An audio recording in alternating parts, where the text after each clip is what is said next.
Sentons la grâce de Dieu. Et puis c'est toujours une joie pour moi de revenir au milieu de vous.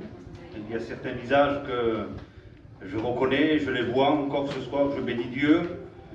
De ce que Dieu est celui qui veille sur ses brebis, qui veille sur son troupeau, qui garde, qui en prend soin, au travers bien sûr des moyens qu'il a.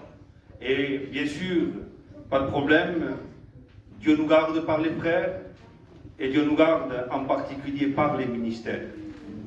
Que Dieu soit glorifié.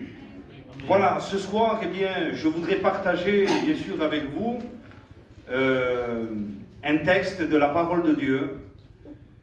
Je crois de tout mon cœur que si vous êtes venus ici, ce n'est pas pour écouter un homme développer certains versets ou faire un exposé.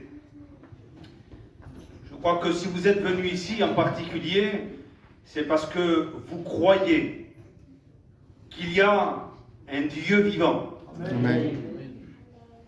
Un Dieu vivant, un Dieu réel, un Dieu qui voit. La Bible dit, celui qui a créé les yeux ne verrait-il point? Celui qui a créé l'oreille n'entendrait-il pas? Non, Dieu voit, Dieu entend. Je dirais même plus, Dieu examine, Dieu sonde. C'est-à-dire qu'il pénètre même à l'intérieur de toutes nos actions. Un texte dans la parole de Dieu nous dit même que Dieu est attentif à chacun de nos pas, à chacune de nos actions, même nos paroles. Eh bien, elles sont regardées, elles sont sous l'attention de Dieu, au point même que même une parole que nous avons prononcée et qui sera dite en contraire de la volonté de Dieu, eh bien Dieu nous demandera compte même pour cette parole. Et ce soir, eh bien, je voudrais de tout mon cœur vous prêcher l'amour de Dieu. Amen. Vous prêchez réellement cet amour parce que l'amour de Dieu est tellement grand, c'est tellement immense, qu'il a donné son Fils. Il a donné son Fils parce que Dieu n'a pas voulu exercer sa sentence et son jugement sur les êtres humains. Dieu a voulu épargner les êtres humains de sa sentence. Dieu a voulu épargner les êtres humains de son jugement, au point même où la Bible nous dit le châtiment qui nous donne la paix est tombé sur lui, car il y a un châtiment qui est réservé à tous les hommes, à toutes les femmes, sans exception aucune. Dès que nous avons l'âge de raison et que nous ne faisons pas ce que nous devons faire vis-à-vis de Dieu, eh bien la Bible nous dit que chaque homme et chaque femme est destiné en soi-même, en dehors du salut, à la colère de Dieu. Un jour, il y a eu une personne, et certainement que vous l'avez déjà entendu, une personne qui disait à un chrétien, « Toi, tu n'as pas le droit de mentir, mais moi, oui. » Ce n'est pas ce que Dieu dit.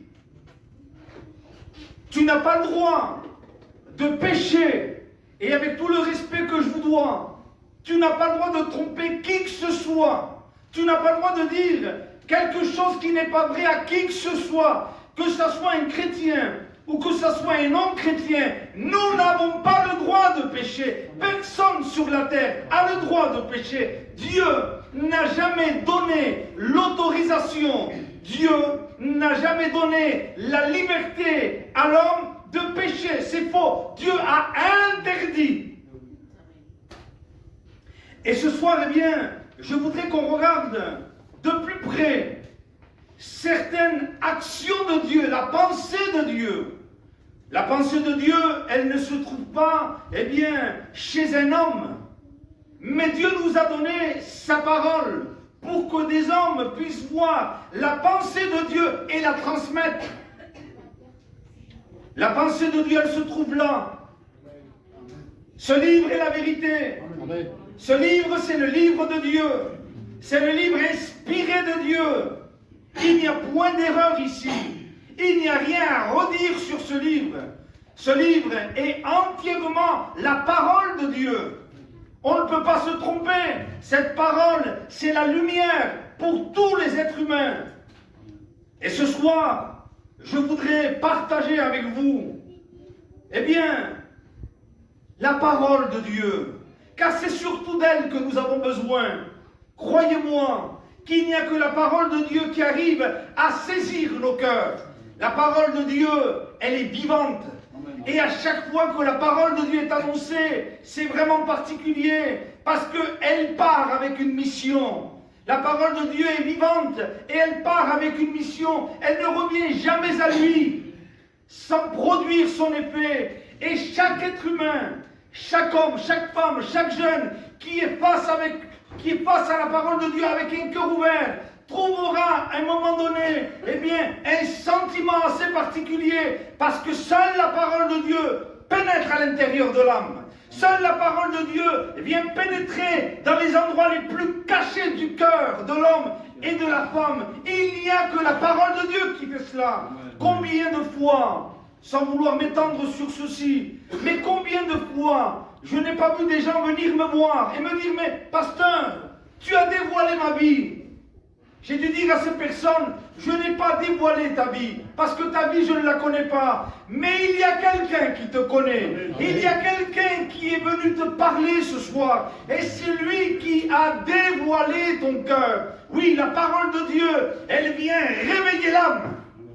Les hommes et les femmes sont endormis, eh bien, dans les ténèbres, aveuglés. Mais quand la parole de Dieu vient, elle vient réveiller ton âme, elle vient réveiller ton esprit, elle vient remettre les choses dans son état normal. Seule la parole de Dieu arrive à nous diriger vers la bonne direction, car l'homme et la femme est désorienté. La Bible nous dit que même les animaux, excusez-moi, pardonnez-moi, c'est la Bible qui emploie ces termes, arrivent à reconnaître leur possesseur ou leur maître. Mais la Bible dit que l'homme ne reconnaît même pas son créateur. L'homme est perdu, l'homme est égaré, l'homme est dans les ténèbres. Un homme a dit même comme cela, que les hommes sont en train de marcher en tâtonnant, c'est-à-dire qu'ils n'arrivent pas à avancer avec assurance, ils tâtonnent. Pourquoi? Parce qu'ils sont réellement dans un état, eh bien, de perdition, de désorientation. Ils ne voient pas, même pas 50 cm devant eux. Les hommes n'ont pas besoin d'hommes, ils n'ont pas besoin de curés, ils n'ont pas besoin de pasteurs, ils n'ont pas besoin, vous avez compris de quelle façon je vous le dis, ils ont besoin de la parole de Dieu. Ils ont besoin de Dieu. Alléluia.